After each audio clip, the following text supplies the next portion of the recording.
The best place to begin your exploration of Colombo is at the Lotus. By arriving in the morning, you'll beat the crowds. Plus, once you go to the observation deck, you'll be able to see so much of not only Colombo, but Sri Lanka itself. They say on clear days you can actually see all the way to Adams Peak. Next, head to Gangarama Temple. Make sure you buy a lotus or some other offering from the ladies up front. Having an offering allows you to experience the temple and not just walk around in the temple. Even if you visited other Buddhist temples in other countries, you will notice some differences here. The Sri Lankan culture blends the philosophy of Buddhism with the religion of Hinduism in its temples. In this temple and other temples in Sri Lanka, you will see both represented in the structures, statues, and the workings of the temple. Outside the main entrance of the temple, you'll see a collection of statues of Buddha. These are all donation statues. People from around the world donate money to be able to buy one of these statues. Inside the temple, interact with the monks, donate, and receive a blessing bracelet, which provides a special memory as you travel around Sri Lanka. In the inside areas of the temple, you'll find the stupa, holding the relic from Buddha, and different areas for prayers and meditation.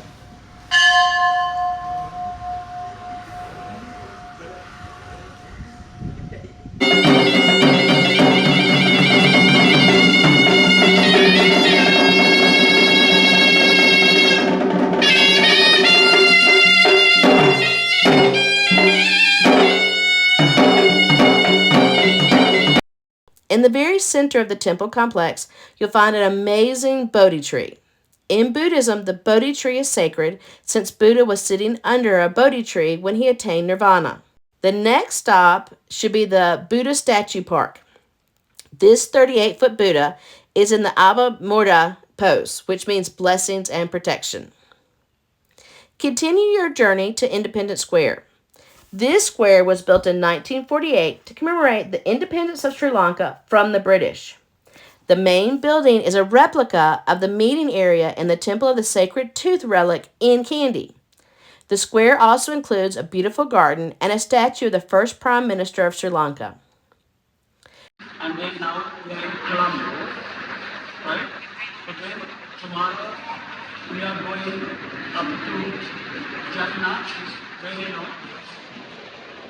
And then we are heading down toward the Anuradhapura and then coming up to the Sigiriya. And then during the Sigiriya you will see the Dambulla and colonial, and also you will take part to see the train for private center, monkeys and everything. And then we are going to Mahiyangini to see the Vedas Aboriginal. And then we are going to happen somewhere here, and then speed and the mountain here. And then we are heading back to Kandy to see the festival. And then back to the airport. Your next stop needs to be the National Museum. Here you'll find the largest collection of artifacts and historical items in all of Sri Lanka. While exploring the museum, you'll be able to really get what it means to be Sri Lankan. This museum walks you through the monarchies of Sri Lanka, as well as the religions, geology, architecture, history, and artistry of Sri Lanka. By the time you finish the museum, you're probably getting hungry. I suggest you pop over to the Kingsbury Hotel and enjoy their buffet lunch.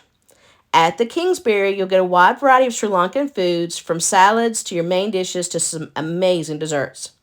The staff at the Kingsbury really make this experience wonderful, as they'll explain to you what the foods you're eating, how to eat it, and the history of the Colombo gastronomy. Now continue your journey to the Jamil Al-Afar Mosque, also known as the Red and White Mosque. After putting on a abaya, enjoy being guided through the gorgeous structure on an in-depth tour in which the history of the building will be explained, as well as the importance of the Muslim religion to Sri Lanka. Mosque. Everyone saying the Red Mosque based on the color, but official name, the original name of the mosque, Al Masjid Al Jami Al Azfar, three binding Arabic words. Al Masjid means as we call mosque. That's the Arabic word Al Masjid. Al Azfar means success and najah. And then we have two sections in our mosque, old and the new, traditional and then modern one, Qadim wal Jadid. And the traditional one we built on 1908, 1908. by South Indian Muslim traders. A great way to end your day in Colombo is to visit the fruit and vegetable market. Here you'll see all the amazing things that are grown in Sri Lanka. Your guide will explain all the various fruits and vegetables that you will taste during your journey through Sri Lanka. If you're lucky, you'll be able to try one of their famous king coconuts and cool off. If you would like more information about visiting Sri Lanka or any of my other adventures, just click on these videos.